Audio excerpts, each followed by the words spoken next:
একটি গ্রামে নদীর তীরে দুই বোন থাকত। বড় বোন আলোর স্বামী কিছুদিন ধরে অসুস্থ ছিল, তাই সে প্রতিদিন ছোট বোন ছায়ার বাড়িতে কাজ করতে যেত। ছায়ার বিয়ে হয়েছিল এক ধনী ব্যবসায়ীর সাথে। সে খুব কৃপণ আর লোভী ছিল। সকালে আলো তাড়াতাড়ি নিজের বাড়ির কাজ শেষ করে ছোট বোন ছায়ার বাড়ির দিকে রওনা দেয়। আলো ছায়ার বড় বাড়ির গেটে পৌঁছায়। সুন্দর পোশাক পরা ছায়া তার জন্য অপেক্ষা করছে। আরে দিদি, আজও তোমার দেরি হয়ে গেল। সকাল সকাল এত বড় বাড়ির কাজ পড়ে থাকে আর তুমি আরামে বাড়িতে বসে থাকো। তাড়াতাড়ি আসা উচিত ছিল। যাক, যখন এসেই পড়েছ, চলো কাজে লেগে পড়ো। ক্ষমা করো বোন, আমার ছেলে সারা রাত পেটের ব্যথায় কাজ ছিল, তাই দেরি হয়ে গেল। আমি তাড়াতাড়ি সব কাজ করে দেব। ঠিক আছে, চলো। প্রথমে উঠোন আর বসার ঘর ভালোভাবে ঝাড়ু দিয়ে মুছে দাও।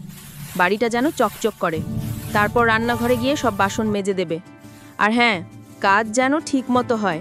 আলো সঙ্গে সঙ্গে কাজে লেগে যায়। প্রথমে সে ছায়ার বাড়ির উঠোন, বসার ঘর আর সব ঘরে ঝাড়ুয়া মোছা করে বসে যায়। ওদিকে ছায়া আরামে বসে চা খাচ্ছে। আচ্ছা শোনো, সব কাজ তো তুমি করেই দিয়েছো। এখন এই ধান রাখা আছে, এর ভেতর থেকে ভালো ভালো চাল বেছে পরিষ্কার করে দাও। ভাঙা চাল আর ময়লা আলাদা করে দেবে। আমার বাড়িতে শুধু ভালো চাল রান্না হয়, বুঝেছো? আর তারপর তাড়াতাড়ি রান্নাঘরে গিয়ে দুপুরের খাবার বানিয়ে দেবে। আলো চুপচাপ বসে চাল পরিষ্কার করে। তারপর রান্নাঘরে গিয়ে রান্না করতে লাগে। সে মনে মনে ভাবছিল যে ছায়া বলেছিল টাকা দেবে না, কিন্তু প্রতিদিনের কাজের বিনিময়ে শস্য দেবে।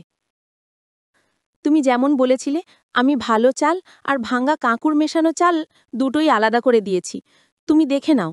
আলো ক্লান্ত এবং বাড়ি যাওয়ার জন্য প্রস্তুত। সব কাজ শেষ করে আলো বাড়ি যেতে উদ্যত হয়। ছায়া তাকে থামায়। গেটের কাছে ছায়া আলোকে থামিয়ে তার হাতে একটি ছোট ড্যাগ দেয়। দাঁড়াও দিদি, এই নাও, এটা ভাঙা চাল। আমার বাড়িতে এটা কেউ খায় না, তাই তুমি নিয়ে যাও। তোমার বাড়িতে তো এটা সবাই আরামে খেয়ে নেবে। আলো কিছু না বলে চালটা নিয়ে বাড়ির দিকে রওনা দিল। তার চোখে জল ছিল, কিন্তু ঠোঁটে কোনো অভিযোগের শব্দ ছিল না, কারণ সে জানত তার অসহায়ত্ব আর দারিদ্র্যের মধ্যে এই চালও তার জন্য মূল্যবান। আলো বাড়ি গিয়ে সেই চাল রান্না করে তার স্বামী আর সন্তানকে খাওয়ায়। পরের দিন সকালে আবার সেই একই রুটিন শুরু হলো।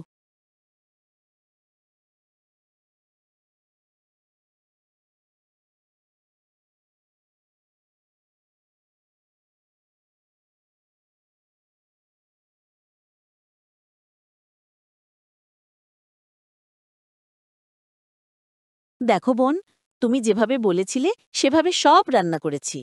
হ্যাঁ, দেখে তো মনে হচ্ছে ভালোই। কালারটা শোনো, কালকে সকালে একটু তাড়াতাড়ি চলে আসো তো। কেন? কালকে আমাদের বাড়িতে পুজোর আয়োজন হবে, তো অনেক মানুষজন আসবে, তো একটু সকালে চলে এসো। আচ্ছা ঠিক আছে।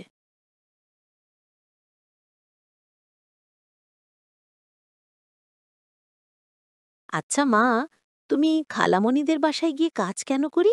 কই বাবা, তোমার খালামণি বিশাল বাড়ি, একা একা পারে না তো, তাই আমি একটু সাহায্য করি। মা, আমিও তোমার সাথে যাব। না বাবা, আজকে না, অন্যদিন নিয়ে যাব।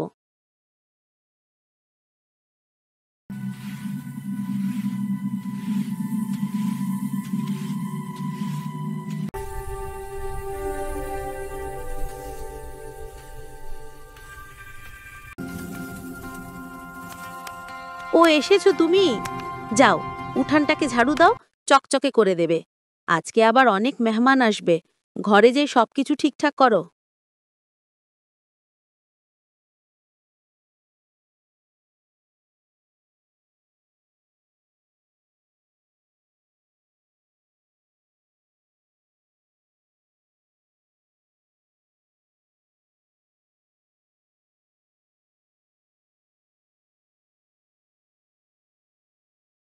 এভাবে একদিন সে অদ্ভুত একটা জায়গায় ঢুকে পড়ল। তপ্তির সামনে একটি সাপ দেখতে পায়।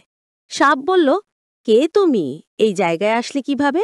আমি যে আসলে জানি না, অনেক টেনশনে ছিলাম তো, তাই কিভাবে জেনে চলে এসেছি। টেনশন? কিসের টেনশন তোমার? আমাদের বাড়িতে খুব অভাব, প্রতিদিন অনেক কষ্টের সাথে বেঁচে আসছি। ঠিক আছে, তুমি বাড়িতে যাও, ওই পোটলাটিকে নিয়ে যাও।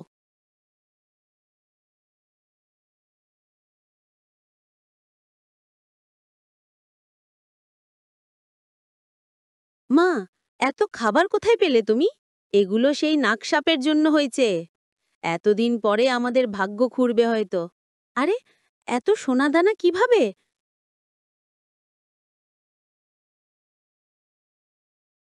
কি তারপর? সবকিছু বুঝিয়ে বলল। তারাও ধনী হয়ে গেল। এদিকে ছায়া ভাবতে লাগলো, এতদিন হয়ে গেল, ও এ কাজে আসছে না কেন? রাশেদ? জি আপামানি? যাগ্গিয়ে দেখে আজ তো মায়া কাজে আসছে না কেন? ঠিক আছে আপু, আমি যাচ্ছি। রাশেদ গিয়ে দেখে মায়া ধনী হয়ে গিয়েছে, সবকিছু চেঞ্জ। এই খবর ছায়া শুনে ছায়ার মনে আগুন ধরতে লাগল। তো বন্ধুরা, মানুষের ভাগ্য কখন কিভাবে খুলে যায় কেউ বুঝতে পারে না।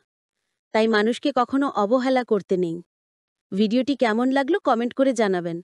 আর চ্যানেলটিকে সাবস্ক্রাইব করে পাশে থাকবেন।